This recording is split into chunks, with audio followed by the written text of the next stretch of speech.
مثل یه خونواده ایم همه، محور ما حسین فاطمه است.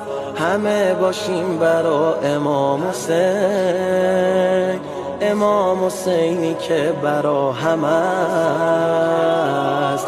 کی با 72 تا سربازش میتونه عاشق کنه دنیا رو؟ کجا رو سراغ داری جز روزه بتونه آروم کنه دلها رو؟